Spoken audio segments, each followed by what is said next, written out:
Bismillahirrahmanirrahim. Assalamualaikum warahmatullahi wabarakatuh. Bagaimana kabarnya anak-anak semua yang ada di rumah? Semoga senantiasa dalam lindungan Allah Subhanahu wa taala. Oke, anak-anak, hari ini kita akan belajar apa? Pembahasan penilaian akhir tahun tematik kelas 5, tema 9. Ya, sudah siap belajar? Bismillah ya, kita baca bersama-sama bismillah ya. Bismillahirrahmanirrahim. Semangat, semangat. Soal nomor 1, ada yang masih ingat kemarin soalnya bagaimana? Semoga masih ingat ya. Negara Indonesia merupakan negara kepulauan. Terdapat belasan ribu pulau yang terbentang dari Sabang sampai Merauke, sehingga Indonesia memiliki aneka ragam suku, budaya, adat istiadat, dan lainnya. Walau demikian, Indonesia adalah negara yang bersatu padu. Hal itu sesuai semboyan negara Indonesia, yaitu apa semboyannya ini? Bhinneka Tunggal Ika. Ya, benar. Selanjutnya kita ke nomor 2. Soal nomor 2. Pohon beringin merupakan pohon yang besar di mana banyak orang bisa berteduh di bawah naungan negara Indonesia. Selain itu, pohon beringin memiliki sulur dan akar yang menjalar kemana-mana, namun tetap berasal dari satu pohon yang sama. Gambar pohon beringin tersebut dalam simbol Pancasila memiliki arti apa kira-kira yang sesuai? Persatuan Indonesia. Iya, jawabannya adalah C. Lanjut kita ke nomor 3. Sikap tidak membeda-bedakan teman dalam bergaul. Ini termasuk nilai-nilai yang terkandung dalam Pancasila, terutama sila keberapa? Ada yang masih ingat? Sila ketiga. Tadi ya, Persatuan Indonesia, tidak membeda-bedakan. Selanjutnya, kita ke nomor 4. Perhatikan pernyataan berikut. Ini ada 5 pernyataan dan tugasnya adalah pentingnya menjaga persatuan dan kesatuan terdapat pada nomor berapa. Mana ini? Nomor yang benar. 1. Ketidakharmonisan antar tetangga. 2. Kerukunan antar umat. 3. Saling melecehkan. 4. Mudah terprovokasi. 5. Menjaga kebersihan rumah. Kira-kira yang termasuk sikap menjaga persatuan mana ya? Jawabannya adalah A. Anak-anak, di sini kunci jawaban yang di peron adalah C. Namun yang benar adalah A. Insya Allah nanti Ustadz akan mengganti nilai secara manual ya. Jadi mohon maaf ya atas kekeliruan ini. Selanjutnya kita ke nomor 5. Salah satu contoh corak kehidupan di masyarakat yang mencerminkan upaya menjaga keutuhan persatuan dan kesatuan. Apa ini upayanya? Ya, di sini ada kerja bakti di masyarakat. Itu adalah upaya menjaga keutuhan persatuan dan kesatuan. Next, nomor 6. Sebagian besar penduduk Indonesia bekerja sebagai petani. Maka Indonesia dikenal sebagai negara apa? Kalau pertaniannya banyak, berarti negara agraris. 7. Next, nomor 7.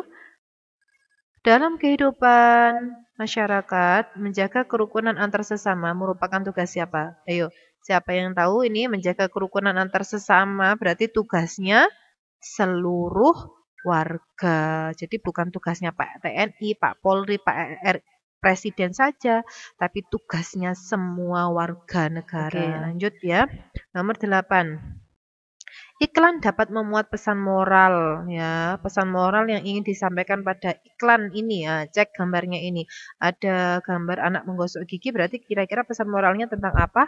Tentang pola hidup sehat bermasyarakat. Lanjut. Next ya. Nomor 9. Nomor 9 kita cek baik-baik. Unsur-unsur iklan yang terdapat pada gambar. Cek gambarnya. Oke, ini ada gambar iklan ya. Ada gambar iklan apa ini? Kalimat iklan. Ada gambarnya juga. Berarti ini kira-kira apa jawabannya? Jawabannya adalah B. Ada kalimat, gambar, dan nama produk ya. Nomor 9 sudah, nomor 10. Nomor 10. Berikut ini yang merupakan kelebihan iklan. Seharusnya dari iklan yang menggunakan media elektronik. Berarti iklan media elektronik kira-kira kelebihannya apa ya? Ada yang masih ingat? Iya, jawabannya adalah mampu menjangkau penonton atau pendengar yang lebih luas dalam waktu bersamaan. Berarti jawabannya D. Ya, itulah kelebihannya iklan media elektronik ya. cepat terjangkau. Lanjut, kita ke nomor 11. Di nomor 11 ini ada jenis iklan seperti gambar di atas dapat ditampilkan dalam media berupa apa? Kira-kira ini. Nah, ada gambar anak bermain basket ya. Ini jawabannya adalah iklan ini dapat ditampilkan di media internet, koran, dan poster. Oke, jawabannya berarti C. Kita ke nomor 12. Kalimat iklan yang tepat untuk gambar di bawah ini. Ada gambar resik mesin cuci, ada apa saja ini kira-kira?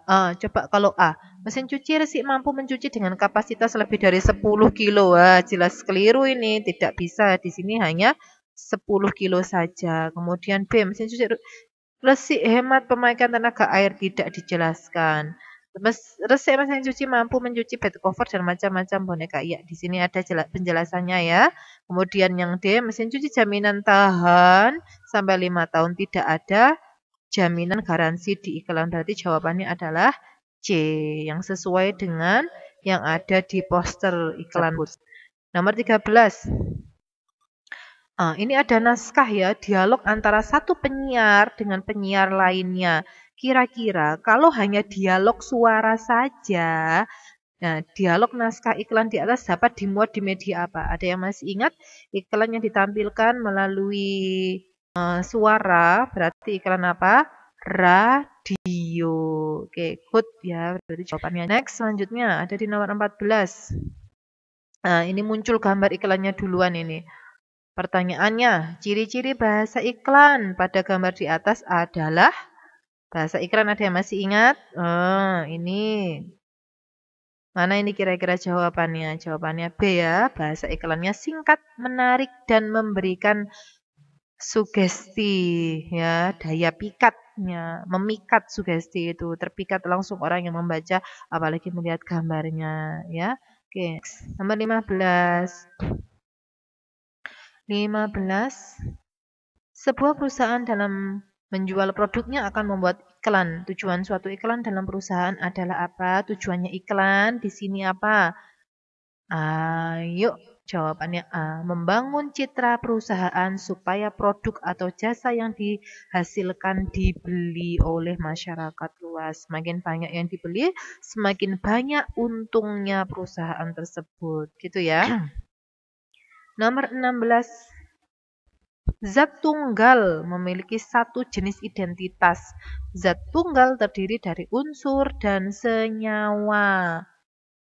Kemudian berikut ini merupakan contoh dari zat tunggal yang bersifat senyawa. Mana yang bersifat senyawa? Kira-kira ada yang tahu? Ya, jawabannya adalah air ya. Next, selanjutnya. Nomor 17, kita cek. Tanah dan udara merupakan contoh apa ini? Tanah dan udara merupakan contoh unsur, senyawa, campuran, materi. Mana jawabannya? Jawabannya adalah materi. Masih ingat kan ya, materi adalah setiap objek atau segala sesuatu yang menempati ruang dan mempunyai massa. Misalnya air, batu, pasir, tanah. Berarti di sini jawabannya adalah apa? Materi. Next, ya. Nomor 18. Gabungan dari beberapa zat dengan perbandingan tidak tetap tanpa melalui reaksi. Berarti disebut apa? Disebut dengan gabungan ini. Apa coba? Gabungan dari beberapa berarti apa? Berarti disebut dengan campuran. Ingatkan materi ini ya. Next, lanjut. Nomor 19. Data beberapa campuran. Ini ada campuran alkohol dan air dan solar, gula dan air, minyak tanah dan solar. Campuran tersebut yang dapat membentuk larutan, ditunjukkan nomor berapa ini yang dapat membentuk larutan? Iya, jawabannya adalah campuran antara gula dan air, kemudian minyak tanah dan solar. Jadi percampuran ini bisa menghasilkan larutannya. Oke, membentuk larutan. Lanjut yang ke-20. Zat campuran ada yang bersifat homogen dan heterogen. Berikut ini merupakan contoh zat campuran yang bersifat heterogen.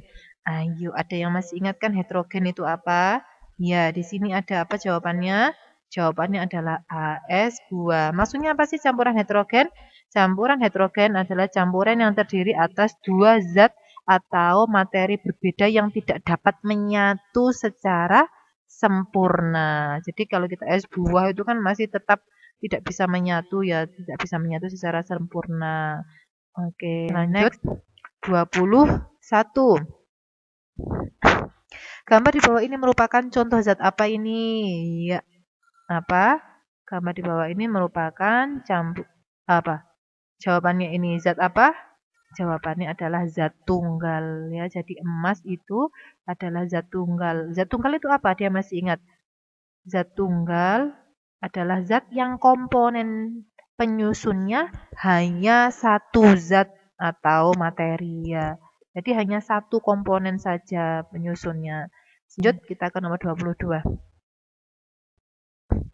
Ahmad membuat minuman dari kopi dan susu dalam sebuah gelas. Setelah diaduk rata, ternyata nampak endapan kopi di bagian bawah gelas.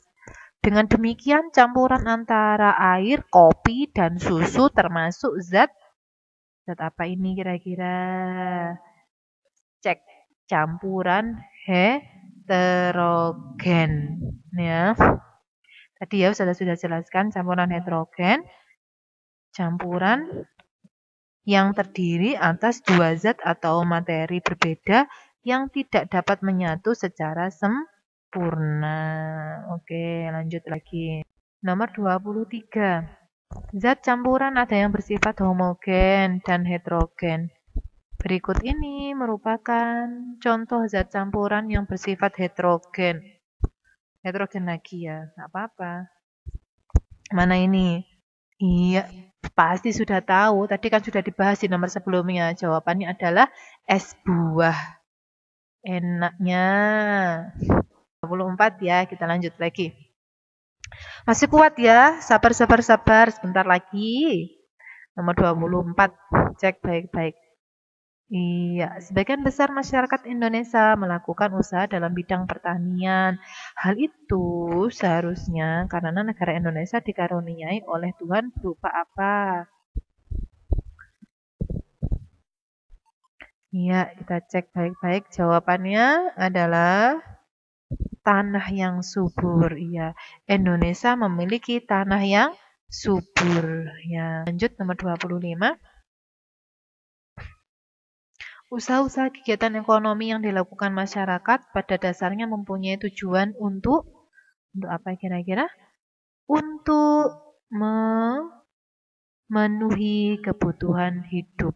Ya, jadi semua orang rata-rata ya ini memang memiliki usaha dalam bidang ekonomi untuk apa? Untuk memenuhi kebutuhan hidupnya. Dengan melakukan usaha ekonomi, mereka bisa menghasilkan uang, kemudian uang tersebut digunakan untuk memenuhi kebutuhan hidup mereka. Nomor 26. Penduduk di daerah dataran rendah banyak yang mempunyai mata pencaharian. Mata pencaharian apa kira-kira di dataran rendah? Ya, mengolah tanah pertanian. Ya, nomor 27. Hasil dari usaha perkebunan di Indonesia seperti apa kira-kira perkebunannya? Iya, ada apa? Karet, kopi, dan teh. Ya, hasil perkebunan di Indonesia. Nomor 28. Ini ada gambar ya. Produk-produk pada gambar di atas merupakan contoh hasil usaha dalam bidang apa? Dia masih ingat ini? Masih ingat nggak? Ini dalam bidang apa? Kalau seperti ini, dalam bidang perindustrian. Ya, perindustrian masih ingat industri adalah apa? Usaha atau kegiatan untuk mengubah bahan mentah menjadi bahan setengah jadi atau barang jadi. 29. Berikut yang termasuk keuntungan dari adanya kegiatan konsumsi. Apa ini keuntungannya konsumsi? Iya, jawabannya adalah meningkatkan keuntungan bagi produksi ya. Kalau kita mengkonsumsi barang berarti bagian produksi mendapatkan banyak keuntungan juga. Ya, ini. Oke, naik 30. Terakhir ya, anak-anak. Para penduduk di daerah pesisir pantai banyak yang bekerja sebagai nelayan, sedangkan banyak penduduk daerah pegunungan yang bekerja menanam sayur-sayuran. Hal ini menandakan bahwa, oke, jawabannya langsung kelihatan ya. Kenampakan alam akan mempengaruhi mata pencaharian manusia. Alhamdulillah teman-teman, sudah selesai.